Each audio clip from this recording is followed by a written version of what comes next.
Assalomu alaykum, hurmatli o'quvchilar, xormeylar. Bugun 8-darsga keldik. 8-darsda, o'tgan darsda to be past o'tdik, uni oldingi darsda to be ni o'zini o'tdik. Endi bugun to be future, ya'ni to be ning kelasi zamonini o'tamiz. Bu tarjimasi bo'ladi yoki bo'laman deb tarjima qilsa bo'ladi. Bo'laman. Okey. Kelajakda bo'laman deydi, bilasizlar. Masalan, men kelajakda doktor bo'laman yokida men keyingi yil unaqa bo'laman, shifokor bo'laman, o'qituvchi bo'laman yoki o'quvchi bo'laman deb aytsa bo'laveradi. Qoidasi qanaqa? Pozitiv shakli, ya'ni darak kabi har doimgidek ega, keyin will be qilamiz va oxirida yana to'ldiruvchi.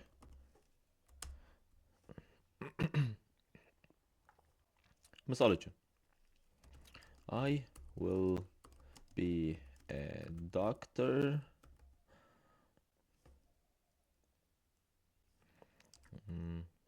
next year desa bo'ladi. Men keyingi yil doktor bo'laman degan. Yes. Men keyingi yil doktor bo'laman. Keyin yokida bu aytgancha eslatib qo'ying. Will be hamma egalik olmoshlariga ishlaveradi. I ga ham, she ga ham, he ga, you ga, we ga, hammasiga. Misol uchun, we will be students deymiz. Okay. Biz talabalar bo'lamiz deb aytsa bo'ladi. Hammasi kelajakda bo'ladi.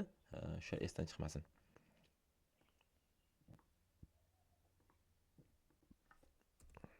Keyingisi. Bilasizlar, keyingi qoida bo'yicha biz negativda o'tamiz. Negativda, inkor gaplida yana ega, keyin will not be qilamiz. Mana shu yerda will not qisqartirib won't desa ham xato bo'lmaydi. Yani oxirida to'ldiruvchi qo'yish esdan chiqmasin.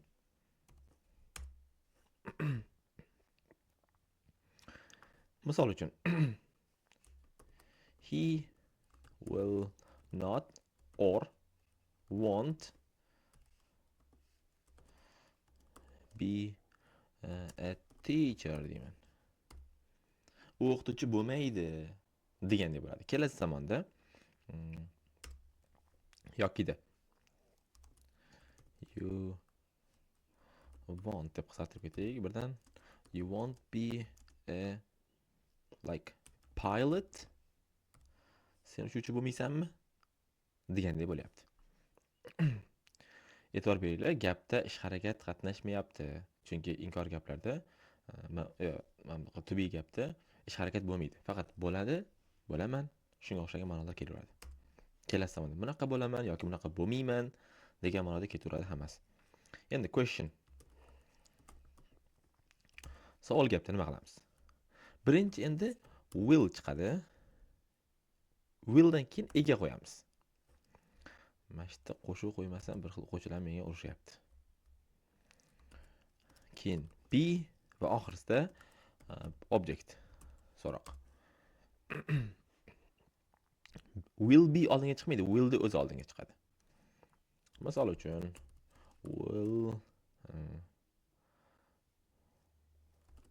will they be misol uchun pupils, ular o'quvchilar bo'ladimi deganday savol gap. Ular o'quvchilar bo'ladimi deganday. Yokida men u hamshira bo'ladimi kelajakda desa ham bo'ladi.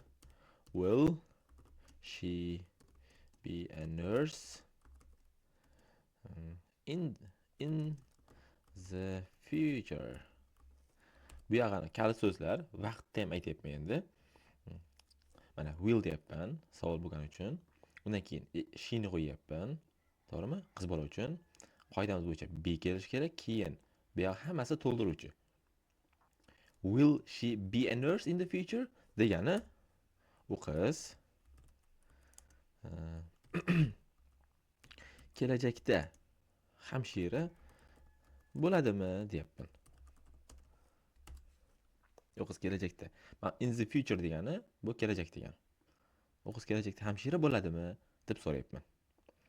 Shunaqa gaplarda ishlatiladi. Hammasi kelajakda va kelajakda yana. Pozitiv, negativ va question shakli